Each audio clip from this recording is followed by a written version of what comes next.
It'll work. So did you ever get your garden tilled? I did. So when you left, I didn't have the ground broken at all, right? Right. Yeah. So I I took the tiller in, and did I ever tell you what happened? It was the fuel filter. Yeah, it was just the from not winterizing it. Mm-hmm. And so I took it in, and I have a Prius, so the only way to get the tiller in was to take the utility vehicle up to the repair place. And so I drop it off, and I'm on my way home. It's about 5 miles, and about halfway, the engine on the utility vehicle starts dying, and I'm like, I just got to make it because I get it back on my property, and then I can have somebody come out and look at it. And then it just completely died about a mile from the house. And so I walked home, had to head into work. So I called the repair place. They said, hey, after you're done with the tiller, I've got my utility vehicle about 3 to 4 miles down the road. If you could go, haul that into the shop and figure out what's wrong with that. And then I'll just pick up both of them together. And so they called a little bit later, and with a straight face, I don't know how he did it, he said the utility vehicle was just out of gas. So, we just put some gas in it. We drove it back to your place. Oh, bad. Yeah. All right. I felt so stupid. It happens to the best of us. Yeah, it seems to happen consistently to some of us. Well, I was going to say, and the lovely wife wouldn't let you use the truck to take the tiller to the shop. Well, she was gone already. Oh, that's right. She was gone to Raleigh. That's right. Yeah. Exactly. Okay, I was about ready to say. I was going to say, Brad, you could have said, "Come on, baby. Don't make me drive all the way down there in the little utility vehicle." But so I used my neighbor's disc, and I disced up the area, and then I used the tiller, and I got it tilled up and planted a few things last weekend. I got some tomatoes in, potatoes, carrots, garlic, basil. We'll try to get some more down this weekend. Did you get the piece from Way Cool Tools? I did, yeah. It's sitting on my front porch right now. Yeah. Okay. Yeah. So I got to figure out how to use that. Oh well, I said you could Google a video. It's not a complicated piece of machinery. You stick it in the ground and you stand on it. Utility vehicle that has a gas can. Yeah, exactly. There's no gas involved. This is all manual labor. It's just jump on it, get it into the ground, and then rock back, and then just move it up a foot and do the same thing over again. Yeah, manual labor is even more frightening. Well, good. I'm glad you got your garden in. That's good. That was. Yep. We got a good start. Yeah. And how did you start it out? Some questions for you guys if you're ready. All right, let's do it. Yeah. To jump on. I visited a school yesterday, and they've got three zones. And one of them is an outdoor discovery zone where they've got a garden, they've got chickens, and they've got goats. There was a chicken in the goat pen, and I kind of envision our chickens and goats will kind of intermingle, and they kind of shoot them out of there and said they don't want the chicken in there because when the chicken poops, it has coccidiosis, and then the goats get sick when they eat it. This is something Jillian and I have had some discussions about this, and that my thoughts is if your goal is an intention is to be selling cheese or milk to the public, it's probably not the best idea to intermingle your poultry with your goats. The fact that a chicken gets in there and you shoo him out, that's life. Things happen. But if it's just more of a farmstead type of situation, it's not the worst thing in the world that your chickens are in there in the same area with your goats, because what you would hope for is that you have enough room in your area and browse that your goats are up and browsing and eating everything. I think we had this discussion that the health of your goats is far superior as long as their heads are up. If they're up and browsing, and that's where they're getting a majority of all of their forage and feed is in that area, and that, you know, any supplements has gone into some feed that they eat quickly and it's gone, then the likelihood that your chicken, that you're going to have some sort of coccidiosis trouble going from the chickens to the goat is going to be limited. But and generally, it's not the coccidia that's the issue. yeah, It's the Campylobacter bacteria. And that if you have a dairy industry, that's when it's a risk, because that could get into the milk and your milk products, and then that's a problem. So that's why generally for your dairy animals, they say not to intermingle them. Okay. So but in a homestead situation, you know, it's just, you know, your life is much more lax, you know. yeah, so that was one of my questions. We're not looking to sell milk or sell cheese. It's just going to be for our own use. Does that change the rules of the game at all? Like I said, I think you just you don't worry about it so much.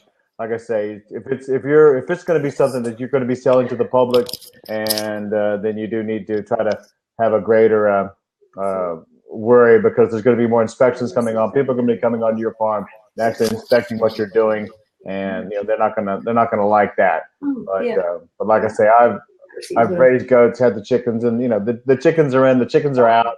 You know, they're not hanging out there all the time, so it's not that big a deal. So. Gotcha. And I was thinking also for the farm, the little miniature, the either dwarf goats or the Nigerian, you know, the smaller ones. This school had the bigger goats, the more normal sized goats. Outside of probably less milk that they produce, what are the other advantages or disadvantages of having a larger, more normal sized goat versus some of the smaller miniature goats? Well, Jillian's family raises Nigerian dwarf goats, so she could really fill you in on the dwarf goats. So Nigerians have seen a huge spike over the last probably 20 years. And as they've become a registered breed and a recognized breed, they've been holding their own against the standard breeds in production.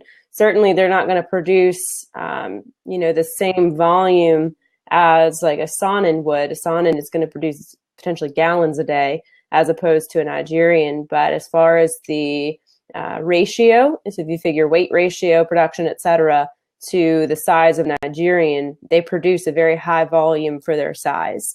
So generally with your smaller animals, you can keep more of them in a smaller space, but we still recommend, you know, based on your pen and pasture, how much land you have. If you have a standard size pen, and I'm trying to figure out how to gauge what size pens ours are, but if you figure like a 16 by 20 area pen, you definitely would want to keep your numbers as low as possible in that, because it's fairly small. But if you have a larger pasture area, you can be more, you can have more animals in that area than you would some of your standard breeds, because in theory, they're going to eat less. Now, if they're producing, though, like your Nigerians, they're still going to consume as much as they need to meet that production needs. And one of my does, she only stood about knee high. She was, I think, barely 20 inches tall at the withers, which are the shoulders. And she produced 12 cups in one day on peak lactation. She was on milk test that day, and it was 6.3 pounds. So she ended up earning #1 in high production in the nation for milk test for her breed. And so that was really incredible. But certainly you have some animals that'll produce a little bit less. Generally, they'll have a higher butterfat content. But one of my does that unfortunately just died a few weeks ago, she was 7 years old, and her production was consistently about 9 to 9.5 cups a day and in peak production. And that would sometimes drop down to about 6 cups a day when she got towards that 10-month lactation mark. But her butterfat percentage would test off the charts. They don't test above like 9 or 9.5% butterfat, and hers was well beyond that. So even though she had large volume production, it was still really high in butterfat, which for your smaller breeds, generally you like that because a lot of people do that for dairy purposes, for as far as like cheese making and soap making and things like that. And so what would be some of the challenges with the smaller breeds, and what would be some of the challenges with the larger breeds? The way I like to phrase it is that they've got, if you take a Saanen, which is roughly 140 to 160 some pound animal, you take that energy content, all right, it's the same energy value, but you compress it down into a smaller Nigerian, and they seem to have a lot more energy. They're a lot, they can jump a lot higher generally than your larger animals. So sometimes if you don't have the sturdiest defensing, you're going to have escape artists. So you have to keep that in mind, that even though they're small, that doesn't mean you can go lax on the fencing. You still need to make sure that you're doing proper fencing to hold them in. Okay, so and then with the larger ones, since there are less jumpers, are they easier to manage and easier to keep contained? Sometimes, because if you think about with a large, one of the reasons we chose smaller is because since my mom and I were the main caretakers, we needed something that was manageable for our size. I'm pretty small. And while I'm strong, it doesn't mean I can control a 150-pound animal very easily. And same with, working with cattle, you have to keep the size in mind of that. Granted, a goat isn't going to be as large as a steer, but you do have to kind of consider your need, or like your capabilities of managing that animal. If you start young, generally you can train them pretty easy for leash training or collar training or just getting to know you in general. They can be more tame, but I've pretty much been I've mopped the floor essentially by a Saanen that was barely a year old and never stepped foot in a show ring, and the owner just kind of let it loose on me. And that was really, really hard to maintain because she weighed as much as I did and had just as much power, if not more. So that was one of the main reasons I chose a smaller breed. And my family also has less land space. So it's another reason why I wanted smaller animals. It's just a lot easier to maintain. But I've known a lot of people that have raised the large breeds and done really well with them. They generally, if you just keep your fencing as priority, you generally don't have many issues as far as your maintenance goes. I think fencing's the primary issues. As long as you just make sure that you do that right from the get-go, then you don't usually face much problems. Can you mix, have large breeds and small together? Absolutely. There's a dairy just down the road from here in Waynesboro, Kathy at A Better Way Farms.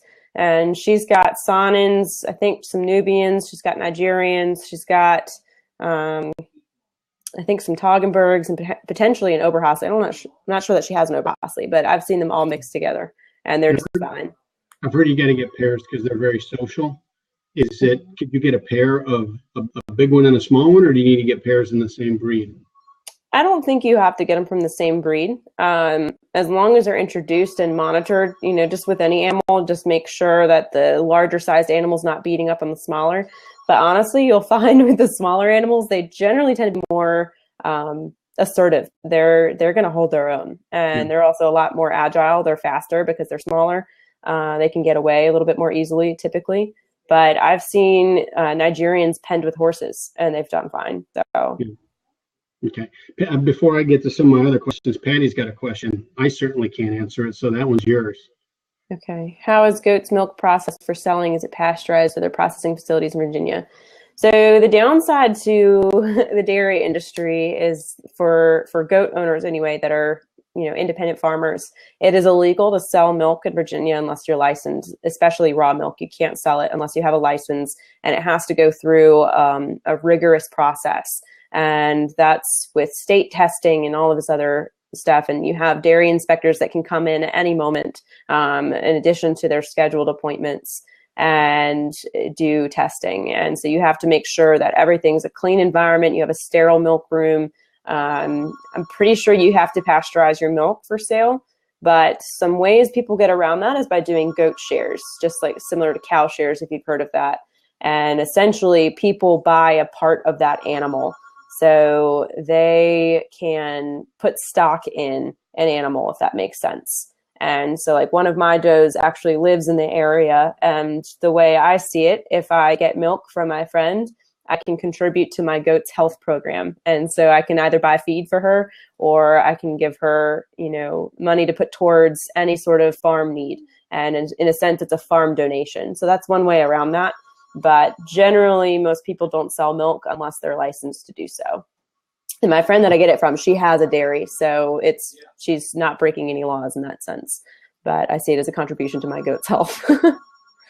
But so if I'm doing something on my own for my own consumption, I'd still need to pasture. Because I was at a place yesterday where they just kind of strained it and drained it. Mm-hmm.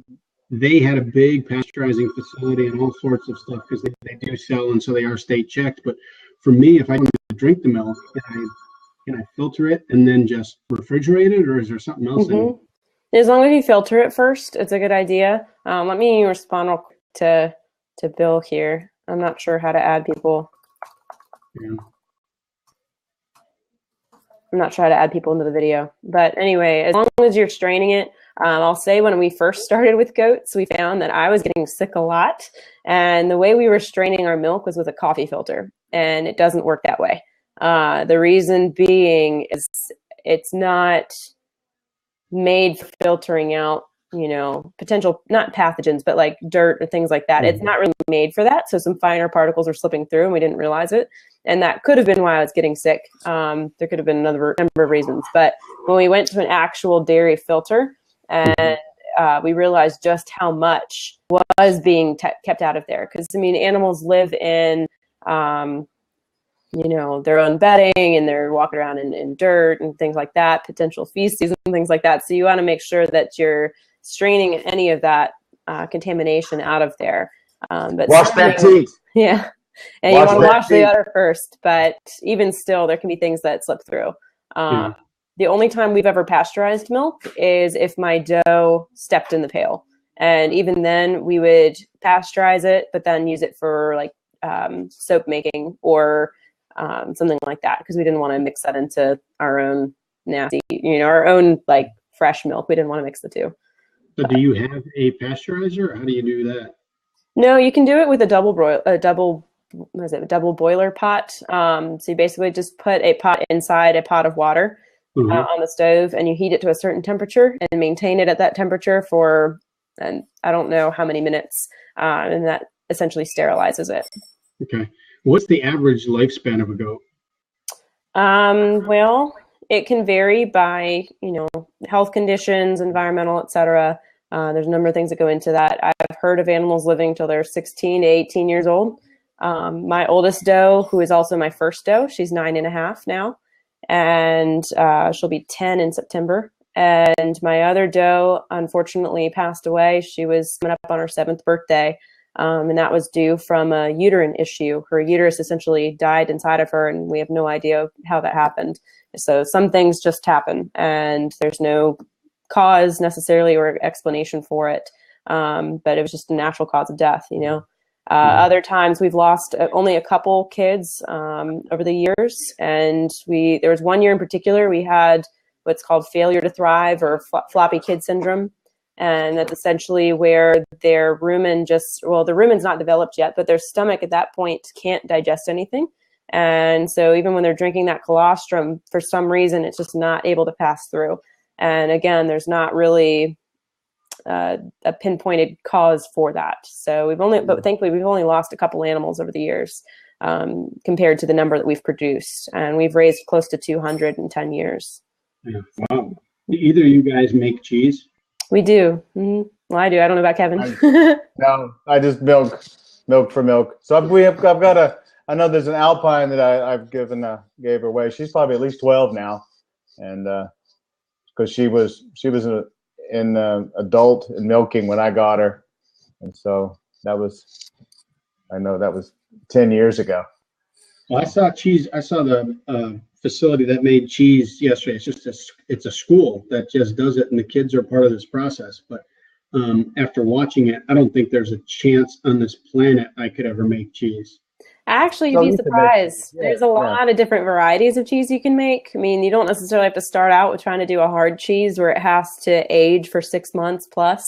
There's soft cheeses that you can make just by heating the milk up in a pot to, I want to say it's like 180 degrees or 160 degrees, somewhere in that range. And you add vinegar. It's like 1/4 cup of vinegar to a gallon of milk, or you can use lemon juice, same ratio. And that curdles the cheese and essentially make a ricotta, or what's it called? Not a ricotta. Ricotta is after the recurrent away, but it's not feta. Maybe it is ricotta. I'm not sure. But anyway, it just makes a really soft cheese, and you can mix herbs and things into that, and it's slightly spreadable. So it's much softer. When you buy like a Boursin. A Boursin would be like a goat cheese, like a soft cheese like that. It's just a goat cheese. They've added herbs and stuff too. Yeah, chèvre is very easy to make also. That's what it is, chèvre. Yeah, well, that's used with a specific culture too, and that sits for 24 hours. And so it makes a very sharp, kind of sour cheese, which then is really good to mix with, virtually anything. And now basically what she's describing is all done on top of your stove. Yeah. I could do that. You could do that. Yeah. This is a good question that Patty's got, because it's one that was on my list as well. So proper amount of land to have for a handful of goats. My family only has 3 acres. And if you figure that the house and the barn and the pond take up a good portion of that too, their pen areas are, we have, let's see, 1, 2, 3, we have like 6 to 8 different pens that we've set out over the yard. Some are permanent, some are movable. You can use electric net fencing, etc. But I'm really bad with judging depth of space. It's probably like a 20 by 20 area, and we don't put more than 4 in a pen, and we also do pen rotations too. But you have to kind of watch the area. You want it big enough for them to move around and graze and everything, but they're not meant to be grazers. They're meant to be browsers. So for our animals, they do have access to pasture, but that's not their predominant source of food and nutrition. They're fed silage or chaff hay, which is the hay that we buy, and that replaces a good amount of what would be their pasture or forage, since we don't have that availability. And in addition to that, they also get, to browse outside. They've got like leaf access, brush, stuff like that. They can graze a little bit if they choose, and they also have hay left out, free choice also as they want it. Do you hang the hay? We have hay feeders on the fence line. So there's a couple of different ways you can do that. You can use just other fencing material and make a makeshift hay feeder. You can buy hay feeders. You can do virtually anything. Yeah. I got a question that's chicken related, but I think it probably has some applications in the goat world too. The difference between medicated feed versus non-medicated feed. Why would I pick one for my chickens versus the other? Generally, Kevin can go ahead. No, go ahead. The medicated feed generally is for coccidiosis. Yeah, is the main purpose of it. And so basically, what it is actually you think of it almost in the same way of it's not really an antibiotic. It's actually a weaker, very weaker form of coccidiosis. So you think of it the same way as like a vaccine, in the sense that you are inoculating with a very weak, and it helps to build up the immune system of the chicken. But in the same sense, if you're doing it with a chick, and you're also you're giving them antibiotics and trying to build up they're kind of going against each other, because you're going to be killing off that. The probiotics. Mm-hmm. You're going to end up killing off that little bit of inoculation that you're trying to give them. So it's best to try to feed them an organic feed with probiotics and let them to develop that immune naturally that way, than through some sort of this medication that does it. It's also good to avoid it. It can generally be toxic to other species. So like a coccidiostat in one feed for one animal, for example, rumensin is one for ruminants. And that's toxic to dogs. And I want to say it's toxic to cats also, but I know for sure it's toxic to dogs. And so if you have a farm dog around that loves to clean up after your animals, that can be a potential problem. Because if they spill it, and then your dog goes and cleans it up, you could potentially cause health issues for your dog. And rumensin will kill your horse. No, horses too. That was another one. Yeah, well, that's good, and particularly for you, Brad. Rumensin my adventure. Yes, rumensin will kill your horse. Yeah. So that's not something that you want to have onto your on your farm, just in case an accident were to happen. Yeah. So is it best just to go with a non-medicated? Yeah, like I say, it's always best. Of course, my opinion, it's always best to go with an organic feed, without a doubt. I mean, that way, if you only have organic feed on your farm, that's an issue that never comes up. You can cross feed all species with the feed. I mean, you do have to, kind of pay attention with the fact, and particularly with our feeds, that the chicken and the swine contain fish meal, and that's not something in particular that you want to be giving your horse, your cattle, or your goat. Is it going to harm them anyway? No, it's not. But I'm not a big fan of the fact of giving some sort of meat product to your ruminant or like a horse, which is the hind digester. But a vegetarian, let's just say a vegetarian livestock animal, it's not good to be feeding them some sort of species of animal. Mm-hmm. So when you for chickens and pigs, that's great. It's a great, yeah. So yeah, when you look at so say for us, we're all organic feed. We use your stuff. Mm-hmm. So when there is a coccidiosis or some problem that we have, then how do we treat that? Because I like the thoughts that you presented at Coop Camp about how they inoculate their own systems by eating stuff in the area that they're living. So what about those cases when you do get illness? How do you take care of that then? There's been some very successful studies that have been done actually with oregano. Oregano has been highly successful in controlling coccidiosis. So whether it's done as a ground up and put into the feed, or even if you just get some oregano oil and just do like a little dropper, just open up the beak, just put one little drop in there. You don't want to be doing a lot, because when it's just going in there, you start messing around, it could go into the lungs. Just a drop on inside the beak is also very effective. But I've been doing some reading up on oregano, and it's pretty amazing that the success rate of what the oregano does for that. And with the oils too. Go ahead. What did you say? Could you add to the water the oregano oil? You can add the oregano water to the water too. Yeah, exactly. Yeah. Yeah, and with that, if you keep in mind, you think one drop to whatever size water container you're using, is that enough? 1 drop of peppermint essential oil is equivalent to like 28 cups of peppermint tea. So it's very, very, very concentrated. So just 1 to 2 drops, depending on the size of the container, is generally all you need for the essential oils. Well, one thing that too is I look at our chickens heading into the summer with worms. We use Rooster Booster dewormer. Is there something natural you use? Is there do you use a dewormer constantly through the summer, or only if you have issues? I would only worm if you have issues.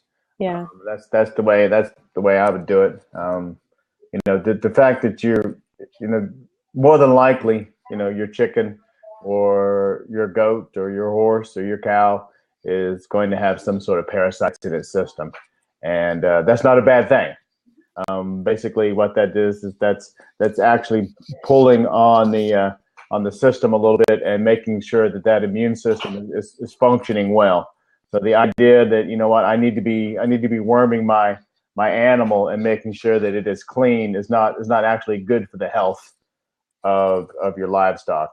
It's good to have that little pull on the immune system all the time and keep it functioning. So. Mm-hmm.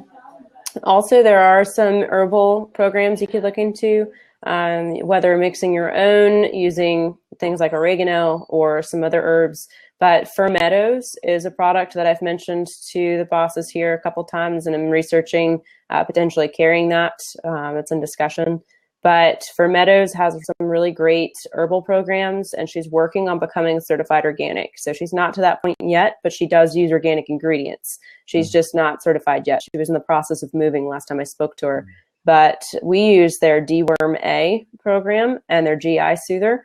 And the combination of those two has kept the parasite loads very manageable. You never want the parasites to disappear entirely, because once, if you get them down so low, as soon as there is an issue, even if they're only testing at, say, 40 eggs, in their fecal count, then that's going to make them very sick because they're not used to it being in their system. So having a little bit helps to regulate their immunity, just as Kevin said. And also, should there be a spike, they're not going to be as affected by it if it's already in their system. They've already built up that immunity.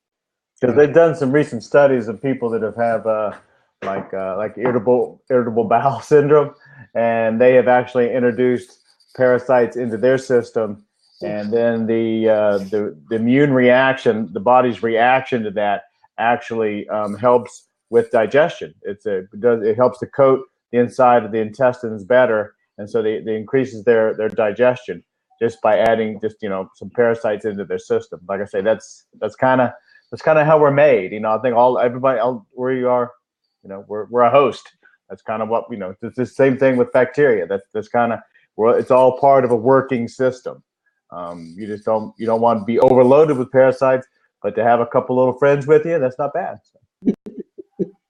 It's sort of a symbiotic relationship if you think about it. It also helps regulate the microbes that are already in the system, especially with ruminants. So sometimes specific parasites can actually end up being like fuel for those microorganisms. Mm-hmm. So, what about another question I had was getting the coop ready for the summer. What are the things that I need to do? And now that the weather's hopefully turning, what are the things I need to do to get it so that it stays a healthy environment for them in the summertime? You want to try to make sure that there's good airflow inside the coop where they're going to be sleeping, because stagnant air is not good for their respiratory system. And one of the main things, you just want to make sure that their run stays clean and stays dry. Just because warm weather comes and there may be straw or something in there, that's more than likely where pathogens are going to breed. And so that's just the main thing. Julian may have something else, but yeah. Yeah, just keep it clean and make sure that it's not getting too wet in there. One of the things we noticed in our coop is it tended to be more damp in the humidity. Virginia is known for being super humid in the summer, and so that could cause molding in the bedding if it got wet at all. And so we just stayed on top of cleaning, and then they were fine. But otherwise, Kevin pretty much covered it. Gotcha. Well, what about water? It seems like I've got different kind of waters. I've got the bucket waters with the nipples on them; those stay pretty clean. And then I've also got some kind of ring waters, like a 1 gallon jug and a ring on the bottom. As soon as I put it down, it's dirty. And I literally could clean that thing every hour. And nice. I literally could clean that every hour. My personal assistant. Yeah. Is there a danger to having that kind of a water where it just can't stay clean? Not really. I mean, they're going to play in it, and it helps them cool off too if they're potentially, flinging it on themselves, etc. Water baths. A lot of people keep that in their outdoor run area with some gravel in the bottom, just so if it does get really, really hot, it provides a cool source for them to go to. So. Yeah, I wouldn't be too concerned about that as long as they have a clean source like the bright tap water or things like that. Yeah, they'll still go in like ducks in the water. Not like laying in them like ducks might, but I have seen them kind of, bring it up and flick it on their back and or step in it, So. And the thing about the water is like that you're talking about, the jug with the ring around it. I mean, they're easy to you just tip it over, just drain the water out, and it just fills back up with clean water. Yeah. And so it's not that it's not that big a deal. Okay. Yeah. What about like when it starts getting hot out? A lot of people do like frozen berries or ice or something in the water. How necessary is that? That's not necessary. That's not necessary. They're not. I mean, we replenish the water twice a day, and on really, really, really hot days, we'll check it again. Yeah.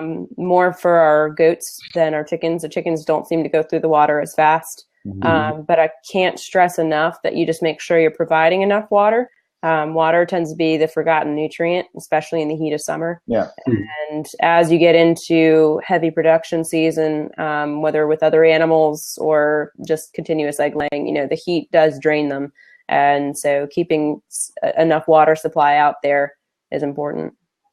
And goats wouldn't need anything like that, either ice or something to cool off. Mm-mm.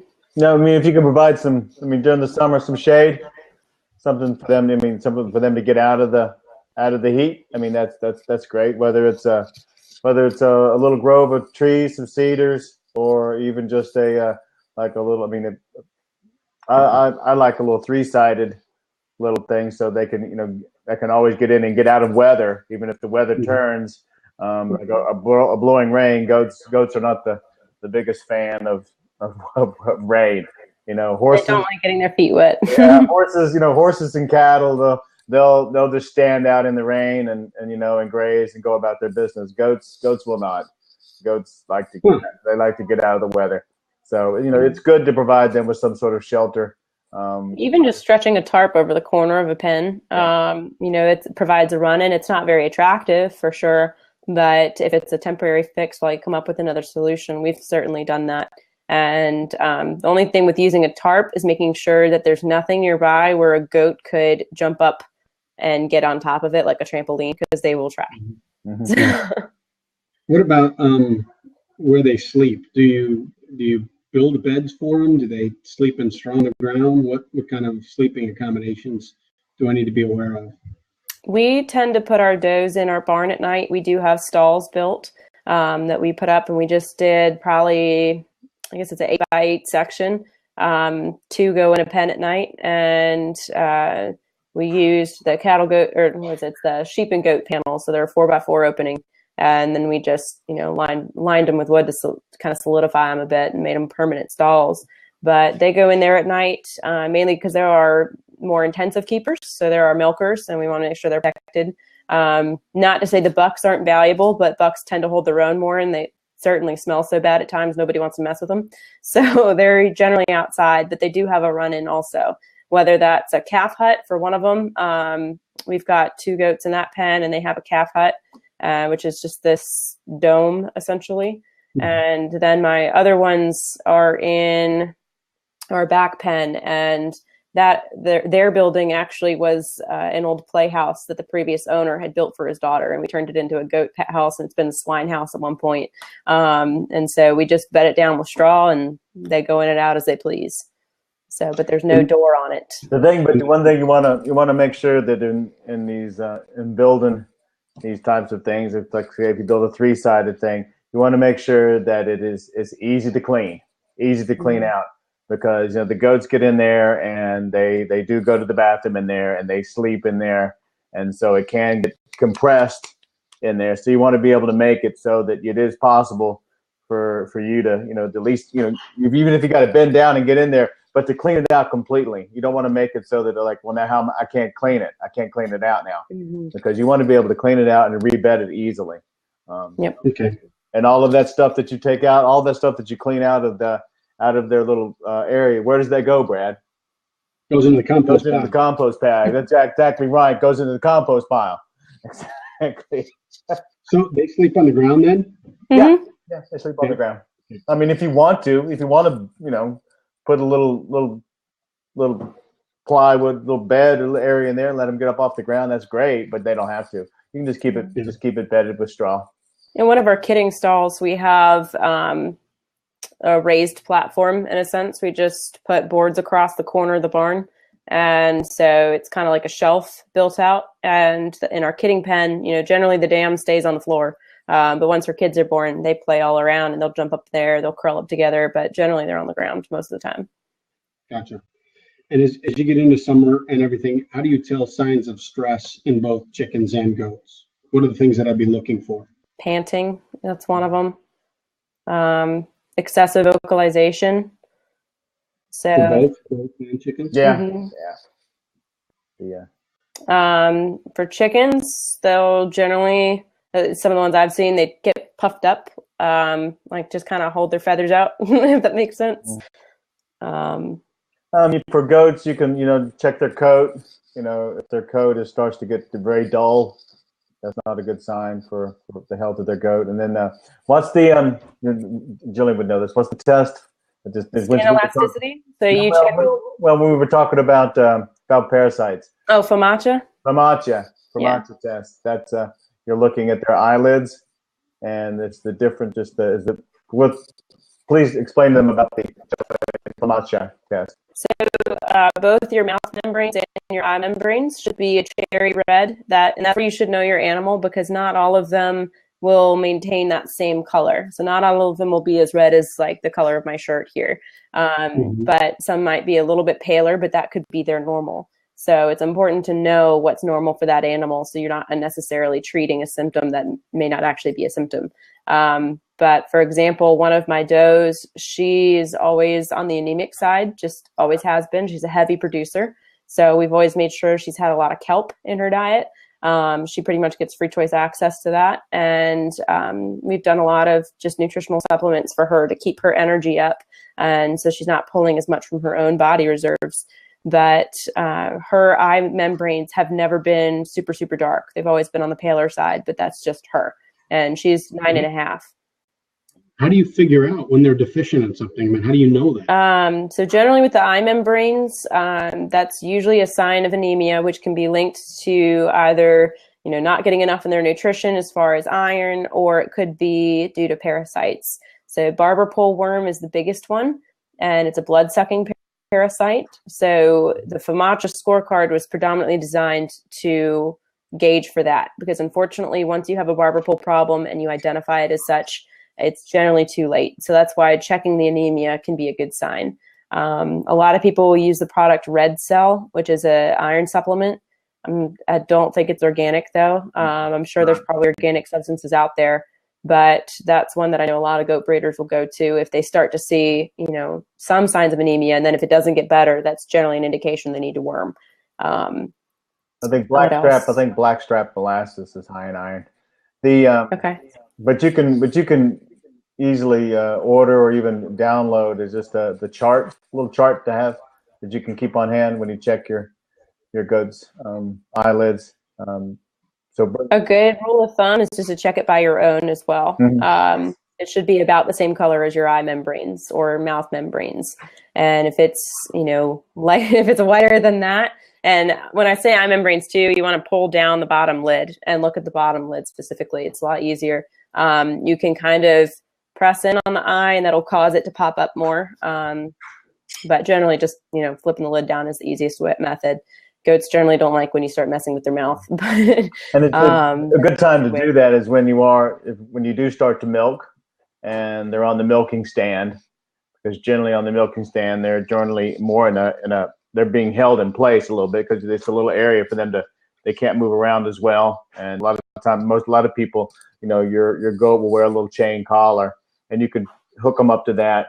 And that's a good area, a good time for them to check their eye then in trying to do it in, we all changed positions there.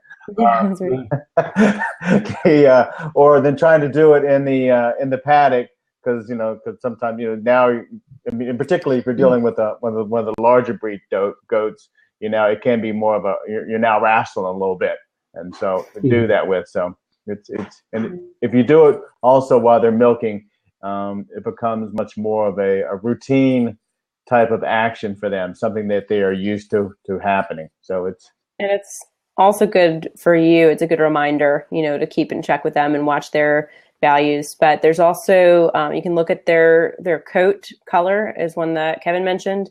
If they start to fade, that's generally a sign of copper deficiency, or potentially a different mineral. But copper is the big one in the East Coast. And also look at their tail. If it starts to form fishtail, which is where the hairs fall out on the tip and it literally looks, like a fishtail, then that's also a sign of copper deficiency. But also skin elasticity. If you just pull up on their coat, goats are known for having fairly loose skin. Again, it varies from animal to animal as far as how much that skin's going to, pull up off of them. But that's also a check to see if something's off, whether they're dehydrated or have a parasite problem, because parasites can cause both the anemia as well as the skin tightness. And it can also cause coat change too, but generally it can be a number of factors by the time the coat starts to change. I think your cat's getting some phone calls. Yeah, exactly. Also, but as far as when she was mentioning, we were talking about things that you can do for your parasites, and particularly for goats. And if you're talking about the barber pole worm, they've also had some great studies out of Auburn that lespedeza works excellent against barber pole. It's the tannins in it that actually help to, I guess, it changes the environment of the gut, and it has a positive effect of getting rid of the barber poles. So that's an excellent plus. And one thing I'm going to say something I might be wrong about this, but also I think acorns are also high in tannins, so that might be a good thing, for the fall. I need to look that up. I don't think so. No, I don't know. I've heard that can actually cause them to be very sick. Okay. All right. I'm wrong. I am wrong. I was just because I was reading something about acorns being high in tannins. I thought, that's interesting. Yeah. Black walnut, I believe, can be toxic, and I could be wrong on that, but I've always been told this. Walnuts are but I don't know about acorns. Acorns are not good for goats. I'm not sure about that. I don't know why I thought you said walnuts. You said acorns. Acorns. I'm thinking walnuts. Yeah. Wrong one. You said lespedeza. I thought that was a disease. No, that's leprosy. No, I know that. But you said what's leptospirosis? Lespedeza? What is lespedeza? Lespedeza. So leptospirosis is a disease that probably is the one you're thinking of. Okay, what is lespedeza then? Lespedeza is a legume that often grows in very poor soil and in waste areas. So it's basically for many years it was one of the key forages for pastures. It doesn't have an extremely high nutritional value. So as time went by, people went away from lespedeza and went to like alfalfa and and ryegrass and those types of great pastures, products like that. But at one time, lespedeza ruled because it was an easy legume to grow, and it grew in poor soil. I mean, it didn't take a lot of it doesn't take a lot of work to grow lespedeza.